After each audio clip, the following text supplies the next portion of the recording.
Okay, so we're talking with Sheryl Matsuoka, the executive director of the Hawaii Restaurant Association, about the labor shortage. And I know this has been going on for some 3 years or so since COVID. What are the factors that are at play here?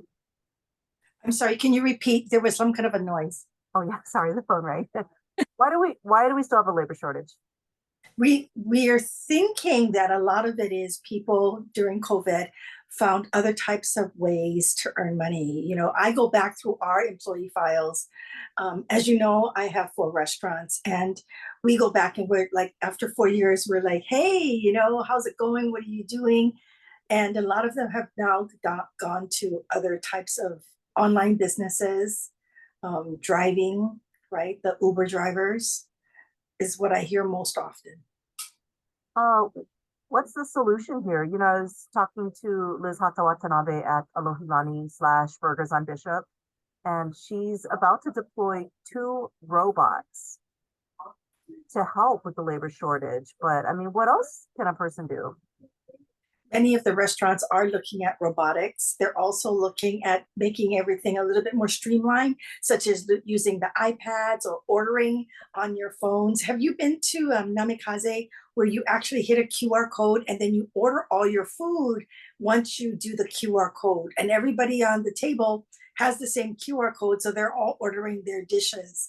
Many restaurants are going to start to implement those kind of solutions as we're still, the employee shortage is still going on. We're hoping, especially during the holidays, when people have maybe break from school, that they'll be applying at our restaurants. Many of the restaurants have flexible hours. So if they can only do a breakfast shift, come in and apply at the restaurant, or you can do a lunch shift. You drop off your students at school and then you take a lunch shift, and then you're off before the students finish school. Or on the weekends, if you have a mom or an auntie or a grandma that can help you with the babysitting, then you can maybe take a weekend shift. I will say, as the mother of a teenager, there's so many jobs available. I'm like, go out and get a job, and it's not hard at all right now. And I recognize that, yeah, you guys are being very flexible because they're willing to take my daughter for just 1 day a week from 9 to 2 because that's all she can give. Isn't that And amazing?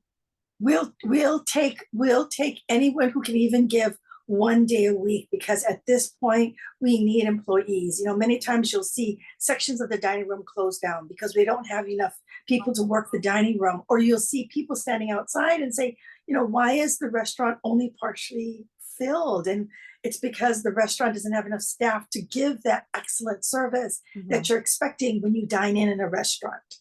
Yeah, which probably, even though we didn't talk about this before jumping on the Zoom, would beg the point, like, you probably want to send a message out to have people be a little bit more patient when they go out.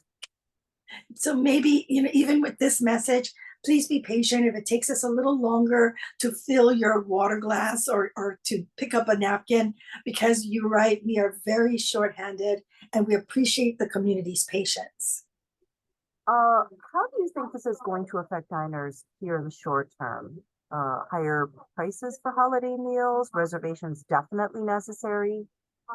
Yes, reservations is definitely suggested because you don't want to be standing in line. And this allows you to kind of plan your schedule too. We also see a lot of people ordering takeout.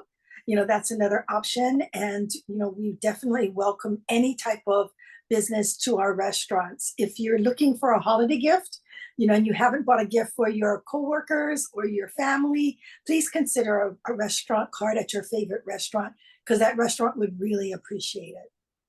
Um, let's see.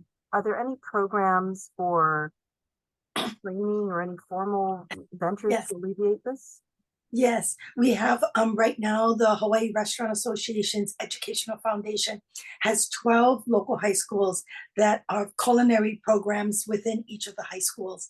And in May, proud to say we graduated over 1,000 students that had 2 years of culinary experience. Those kind of programs are so necessary. Okay, awesome. Thank you so much, Cheryl, Executive Anytime. Director of the Hawaii Restaurant Association. Thank you so much for talking to us. Diana Kokia, TV4 Island News.